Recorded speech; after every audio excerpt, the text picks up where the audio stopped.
Shalom Bapak Ibu Saudara yang dikasihi Tuhan. MotoGP atau Grand Prix adalah satu ajang perlombaan balap motor yang bergengsi dan berkelas internasional. Dan sudah dimulai sejak tahun 1949. Dan salah satu pembalap yang sangat terkenal yang lahir dari Italia yang bernama Rossi. Itu adalah salah satu legend yang telah memenangkan beberapa kali kemenangan di dalam perlombaan tersebut. Ada 9 kali kemenangan, 7 kali dia memenangkan untuk kelas 500 cc dan 2 kali untuk kelas 250 dan 125 cc.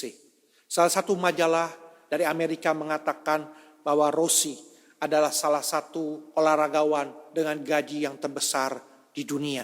Bahkan ada yang mengatakan dia adalah seorang legend pembalap otomotif terbesar di abad 2001. Bapak Ibu Saudara yang dikasihi Tuhan, mungkin kita tidak dilahirkan sebagai seorang pembalap motor.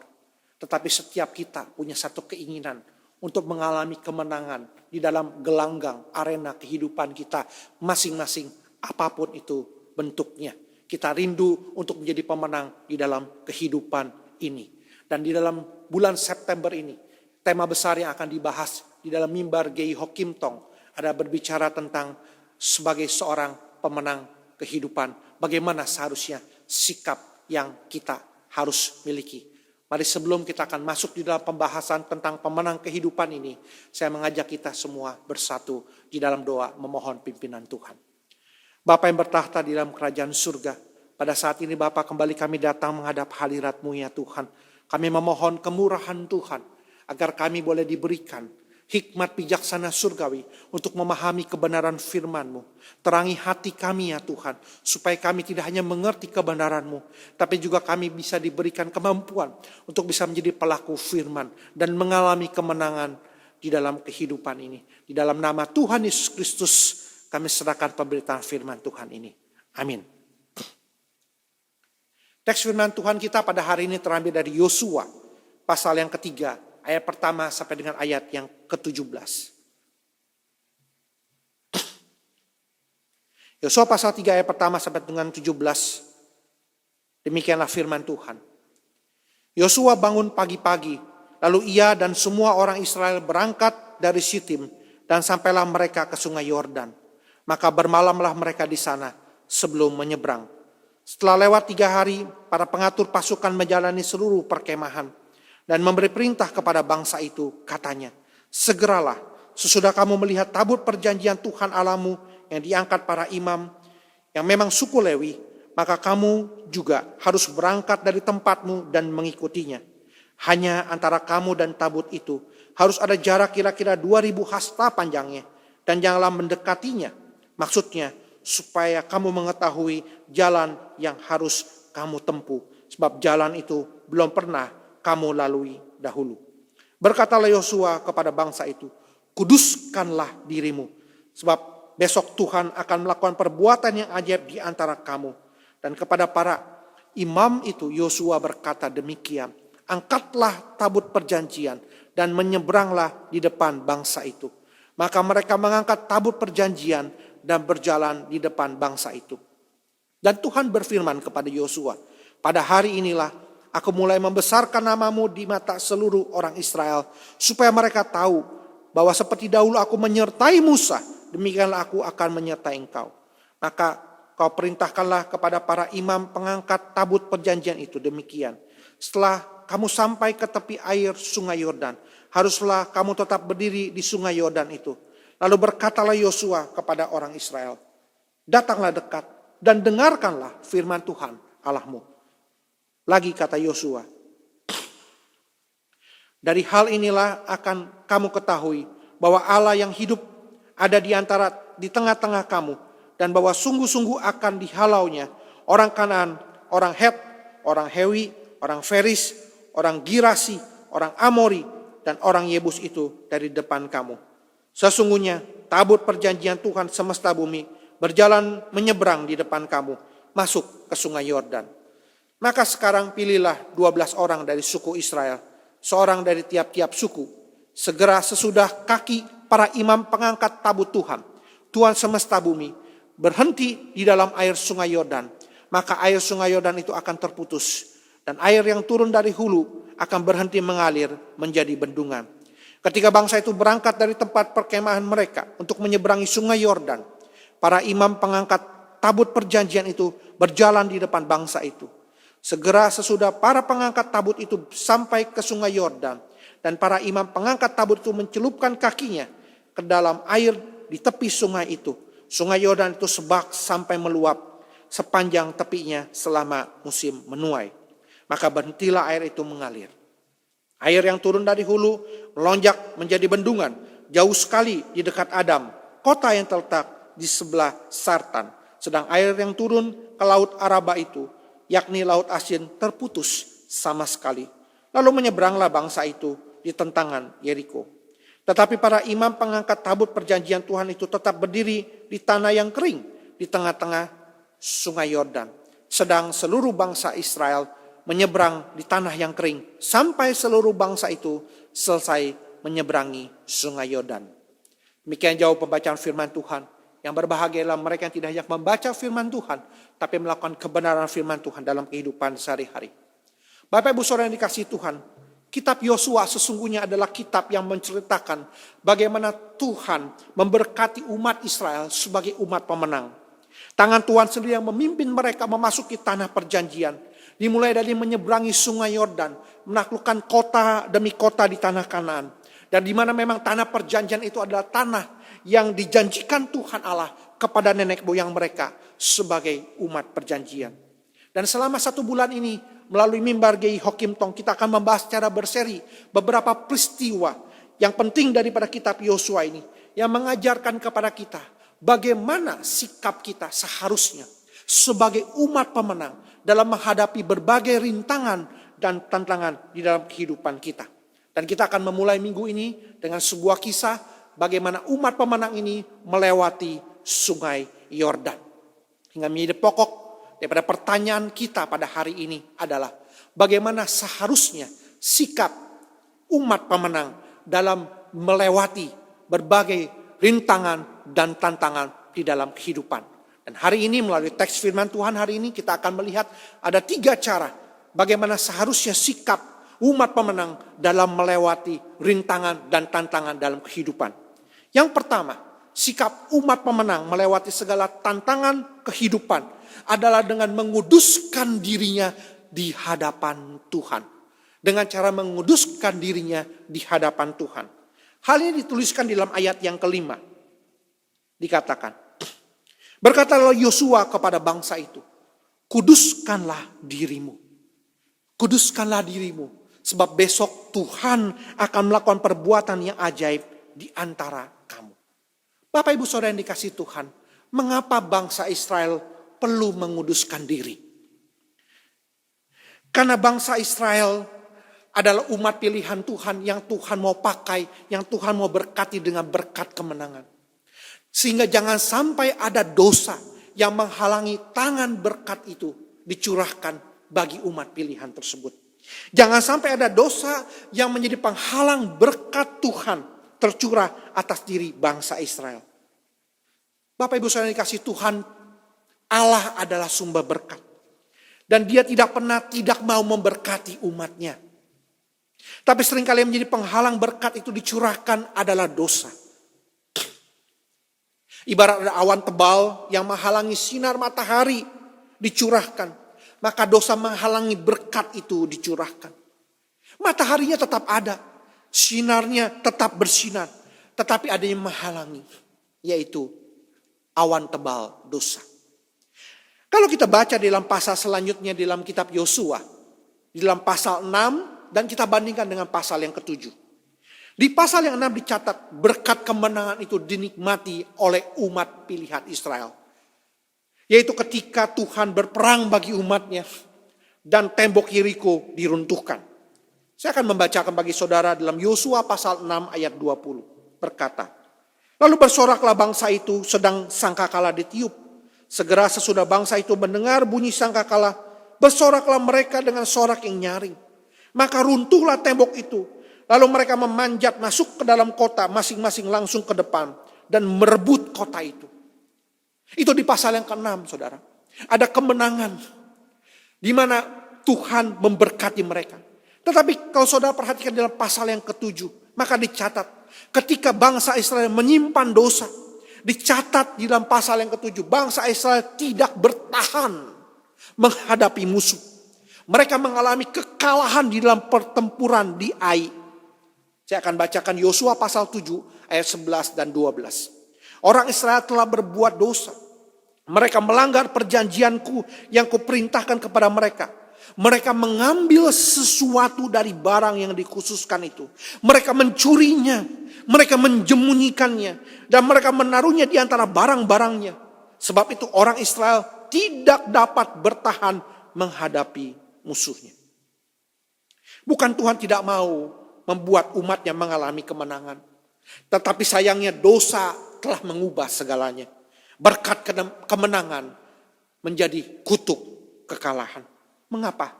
Jelas firman Tuhan berkata mereka berbuat dosa. Mereka mencuri. Mereka menyembunyikan barang-barang yang seharusnya dikhususkan bagi perbendaharaan rumah Tuhan. Ada sebuah ilustrasi jenaka yang mengisahkan antara kakak dan adik yang dibesarkan oleh seorang paman. Sang kakak bekerja di luar pulau dan sang adik hidup bersama dengan pamannya. Tiba-tiba satu hari mendapat kabar pamannya kena serangan jantung lalu meninggal dunia. Karena kondisi satu dan lain hal, sang kakak sebenarnya rindu untuk pulang tetapi tidak dapat. Dan dia memberitahu adiknya supaya adiknya menghandle segala kebutuhan pemakaman daripada sang paman yang mereka cintai. Dikatakan berapapun pengeluaran akan diganti dan dibayar. Tinggal engkau memberikan tagihannya dan saya akan segera mentransferkannya. Benar, saudara-saudara. Minggu depannya sang kakak mendapatkan tagihan sebesar 1 juta. Lalu segera dia mentransferkan kepada adiknya sebesar 1 juta. Tapi kemudian di bulan berikutnya datang lagi tagihan sebesar 1 juta.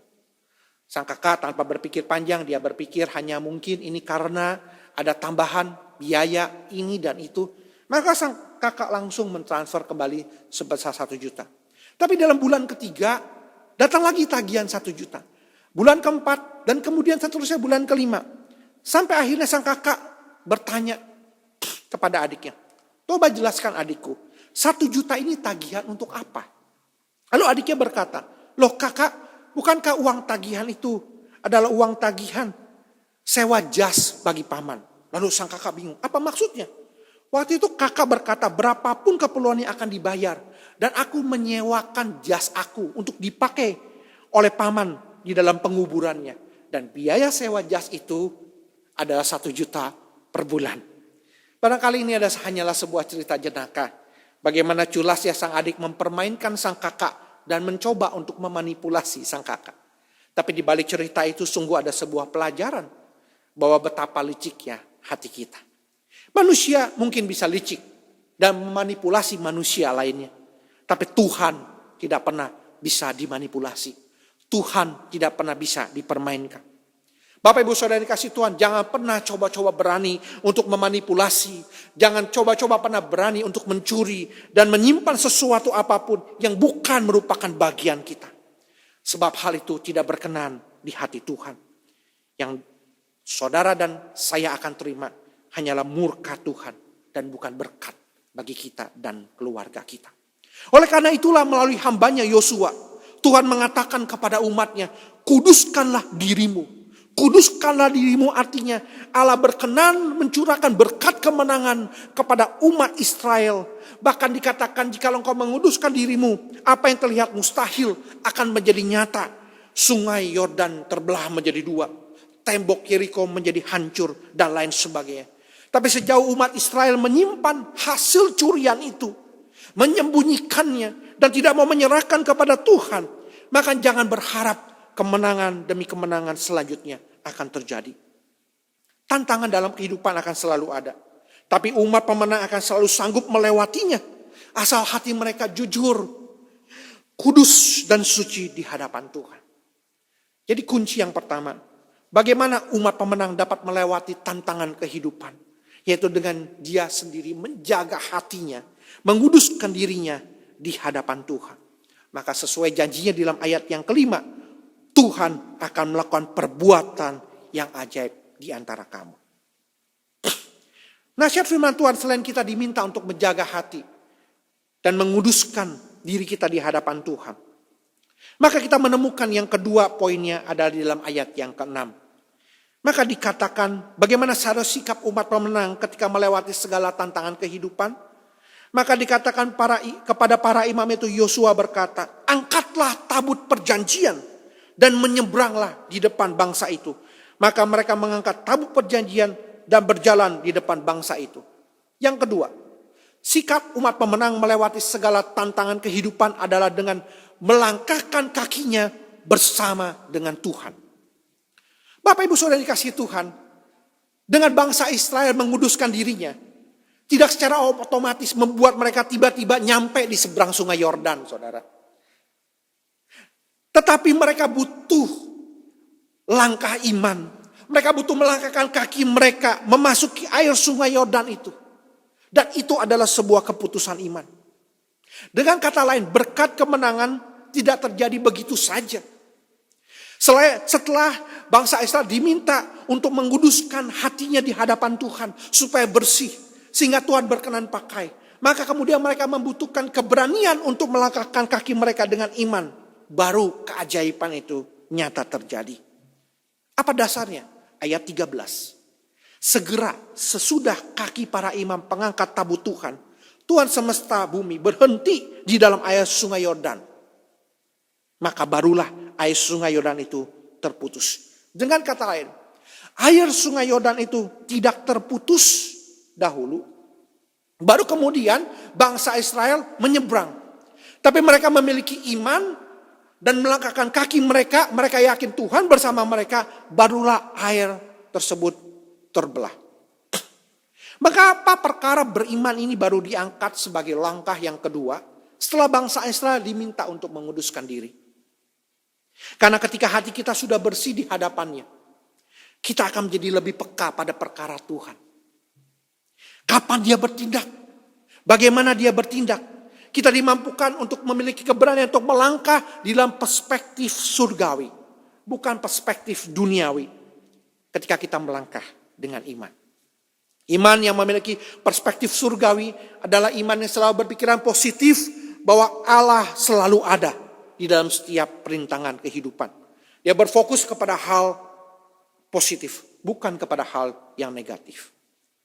Ada sebuah ilustrasi dua orang ketika melihat bunga mawar yang dikelilingi oleh semak duri. Orang yang pertama merasa sangat kecewa. Mengapa ada bunga mawar yang begitu indah di tengah-tengah kelilingan semak berduri? Dia kecewa. Tapi orang yang kedua, orang yang merasa senang. Dia berkata, bagaimana mungkin bisa tumbuh sekuntum bunga mawar yang indah di antara semak berduri. Dan dia menikmati indahnya bunga mawar itu. Iman dalam perspektif surgawi tidak negatif, tapi positif. Artinya dia selalu melihat ada Tuhan di setiap masalah dan tantangan yang ada. Siapa Tuhan? Bangsa Israel melihat Tuhan yang ada di tengah mereka, yang telah memimpin mereka dalam tiang awan dan tiang api. Adalah Yehova Elohim, Allah pencipta langit dan bumi. Dia adalah Yehova Nisi, Allah panji-panji kemenanganku, Allah yang berperang bagiku. Dia adalah Yehova Shammah, Allah yang hadir di situ di setiap langkah hidupku. Dia adalah Yehova Sidkenu, Allah yang maha benar dan maha adil dan tidak pernah bersalah di dalam kehidupan ini. Mengapa perkara beriman sekali lagi baru diangkat sebagai poin kedua setelah bangsa Israel diminta menguduskan diri? Karena ketika bangsa Israel sudah bersih di hadapan Tuhan, mereka memiliki perspektif surgawi. Dan mereka memiliki keberanian untuk melangkahkan kaki mereka melewati sungai Yordan dengan iman yang benar. Iman yang benar bukan hanya percaya Tuhan sanggup memindahkan gunung. Tapi iman yang benar adalah percaya pada Tuhan walaupun gunungnya itu pindah atau tidak pindah. Karena dasar imannya adalah kepada Tuhannya, bukan kepada gunungnya. Hati yang sudah bersih, agenda hidupnya dikuduskan oleh Tuhan. Ambisinya hanyalah untuk memuliakan nama Tuhan. Sehingga dia memiliki satu kepekaan apa yang Tuhan mau kerjakan dan apa yang Tuhan tidak mau kerjakan. Sehingga dia begitu yakin ketika pimpinan Tuhan nyata dan Tuhan berkata, langkahkan kakimu. Maka dia memiliki kemantapan memasukkan kakinya ke dalam sungai Yordan dan berjalan bersama dengan Tuhan yang membawa kepada kemenangan. Di titik inilah orang pemenang akan bisa bernyanyi, bagi Tuhan tak ada yang mustahil, bagi Tuhan tak ada yang tak mungkin, mujizatnya disediakan bagiku, ku diangkat dan dipulihkannya. Ini adalah poin yang kedua. Poin yang ketiga, selain kita harus menjaga hati kita, menguduskan diri kita di hadapannya, dan kita memiliki iman untuk melangkahkan kaki kita bersama dengan Tuhan, maka sikap umat pemenang melewati segala rintangan dan tantangan kehidupan adalah dengan menyediakan waktu, melekatkan firman di dalam hatinya. Menarik sekali Bapak Ibu Saudara dikasih Tuhan. Sebelum pada akhirnya mereka melangkahkan kaki mereka ke sungai Yordan, apa yang Yosua katakan? Ayat 9, saudara perhatikan. Lalu berkatalah Yosua kepada orang Israel, datanglah dekat dan dengarkanlah firman Tuhan Allahmu. Datanglah dekat dan dengarkanlah firman Tuhan Allahmu. Ketika ada tantangan di depan yang harus dilewati, justru kita harus lebih banyak waktu untuk melekatkan firman Tuhan di dalam hati kita. Sebab apa? Sebab firman Tuhan adalah suluh bagi kakiku dan terang bagi jalanku. Yosua jelas berkata apa yang umat pemenang harus lakukan. Datanglah dekat dan dengarkan firman Tuhan. Jangan justru menjauhkan firman Tuhan dan melupakan kebenarannya. Poin ketiga ini menjadi begitu penting. Setelah poin yang kedua, meminta untuk melangkah dengan iman. Sebab poin yang ketiga memberikan kepada kita apa dasar iman kita. Dasar iman kita bukan sekedar emosi sesaat, bukan sekedar psikologis semata, tapi adalah dasar firman Tuhan, perkataan Tuhan yang tidak pernah berubah. Sebab pribadi yang mengatakan itu adalah pribadi Allah yang tidak pernah berubah. Dan itu menjadi dasar kekuatan bagi kita, menjadi suluh, menjadi pegangan di dalam hati kita. Ketika kita melangkahkan kaki kita dengan iman di dalam kehidupan ini, bahkan sampai garis akhir kehidupan kita. Beberapa waktu yang lalu, suami dari salah satu jemaat gereja kami dipanggil pulang oleh Bapa di surga karena satu penyakit kanker. Di dalam ibadah penghiburannya, putri terkasih memberikan sebuah testimoni yang mengatakan bahwa secara natur papa sebenarnya ada seorang penakut. Tetapi di akhir-akhirnya dia memiliki penyerahan yang sangat total kepada Tuhan. Bahkan dia katakan dia siap menerima apapun yang terbaik yang Tuhan izinkan terjadi. Dan hatinya dengan tenang. Dan dia tidak takut menghadapi kematian. Saya mengkonfirmasi hal tersebut kepada istri terkasih. Dan saya menanyakan, adakah ayat favorit almarhum yang sedemikian kuatnya menjadi dasar fondasi bagi iman dia untuk menaklukkan ketakutan menghadapi kematian? Maka dia mengatakan ada Pak CK, yaitu Yesaya pasal 41 ayat 10. Berbunyi demikian. Janganlah takut sebab aku menyertai engkau. Janganlah bimbang sebab aku ini Allahmu. Aku akan meneguhkan, bahkan akan menolong engkau. Aku akan memegang engkau dengan tangan kananku yang membawa kemenangan. Waktu saya melihat yang membawa kemenangan. Oh, yang membawa kemenangan adalah tangan itu, tangan Allah itu yang memegang dengan tangan kanan yang membawa kemenangan. Saya katakan ya dan amin. Ya dan amin. Almarhum sungguh telah menjadi teladan bagi keluarga. Bahkan juga menjadi teladan bagi keluarga besar G.I. Hokim Tong. Bagaimana akhirnya dia bisa menang. Menang atas apa saudara? Menang sampai garis akhir hidupnya, mengalahkan rasa takutnya untuk menghadapi kematian. Sebab dia percaya dalam firman Tuhan yang akan menjadi dasar imannya. Aku akan memegang engkau dengan tangan kananku yang membawa kemenangan. Apa yang melekat di dalam hatinya, yang dia bawa memasuki gerbang kematian? Firman Tuhan. Dia tidak membawa apa-apa. Dia tidak membawa serta harta benda dan segala sesuatu Tetapi yang dibawa adalah imannya kepada Kristus. Dan dasar imannya adalah firman Tuhan. Dia tidak takut menghadapi kematian sebab di seberang sana Tuhan memberikan kemah yang baru. Yang jauh lebih baik, yang jauh lebih mulia.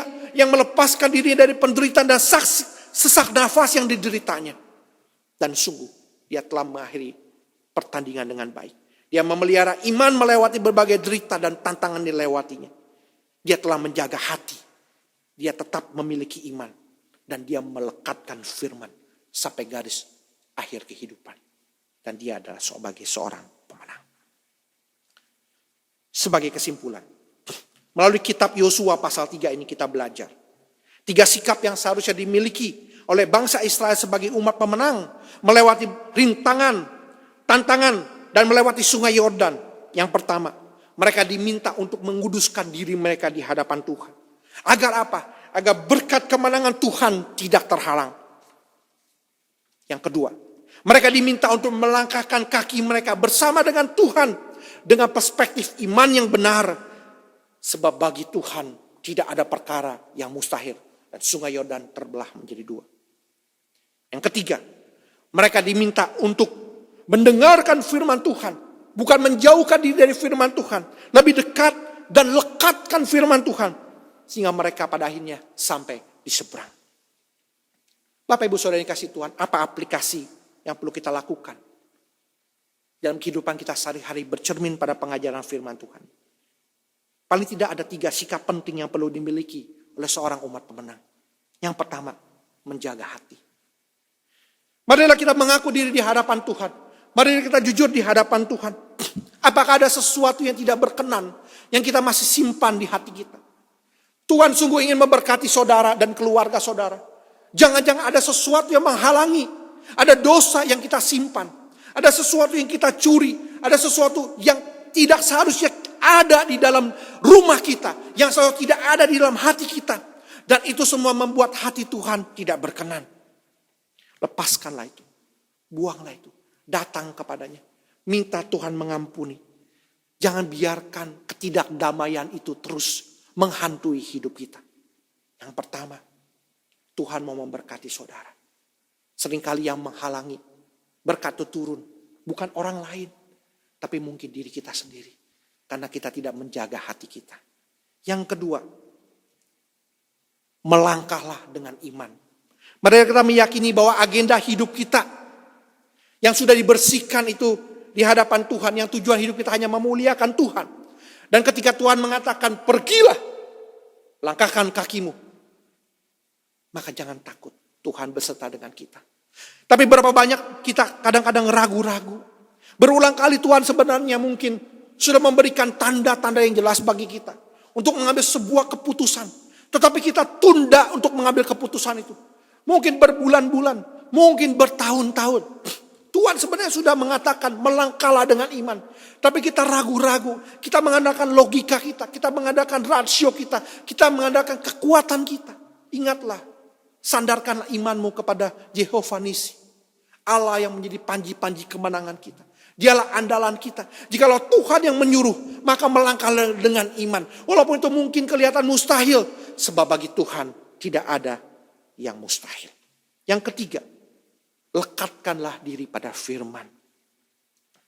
Firman Tuhan adalah suluh dan terang. Bahkan Mazmur katakan, dengan apakah seorang muda menjaga hidupnya bersih? Dengan menjaga sesuai dengan firman Tuhan. Ketika kita melekatkan hati kita kepada firman Tuhan, maka itu akan menjauhkan kita dari dosa. The Bible will keep you from sin. Tapi bisa juga kalau engkau memelihara dosa, maka sin will keep you from the Bible. Maka dosa itu yang akan menjauhkan engkau daripada kebenaran. Pilihan ada di tangan saudara. Valentino Rossi bukanlah pembalap yang tidak pernah mengalami rintangan dan kekalahan. Setelah dia berhasil juara bersama dengan Honda di tahun 2003 dan bersama Yamaha di tahun 2004, maka di tahun 2011 Rossi mengalami kekalahan. Sama seperti yang dialami oleh Valentino Rossi. Kita tidak selalu menang dalam kehidupan ini. Mungkin kita kalah di dalam tikungan kehidupan kita. Dan mungkin kita kalah karena kita sendiri yang kurang menjaga hati kita. Kurang memiliki iman dalam melangkah. Dan kurang melekatkan firman.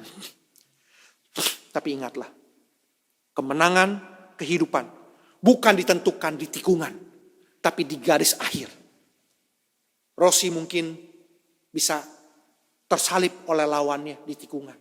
Tetapi yang menentukan dia kalah atau menang adalah garis finish. Demikian juga kemenangan kita. Bukan ditentukan di tikungan, tapi di garis akhir kehidupan. Nah, mungkin kita harus melihat kehidupan kita ibarat sebuah piano yang tutsnya ada warna hitam, ada warna putih.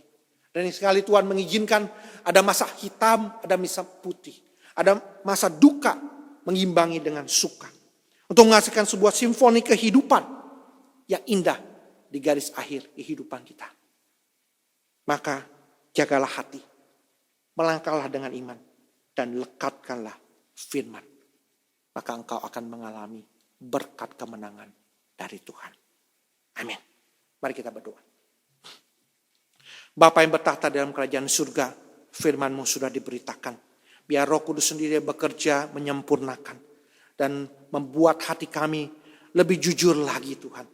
Untuk menjaga hati kami kudus di hadapan Tuhan. Biar Engkau beri kepada kami keberanian untuk melangkahkan kaki kami sesuai dengan pepindan Tuhan. Dan Engkau tolong kami Tuhan untuk rela melekatkan hati kami senantiasa kepada firman. Terima kasih Tuhan. Di dalam nama Tuhan Yesus Kristus kami berdoa. Amin.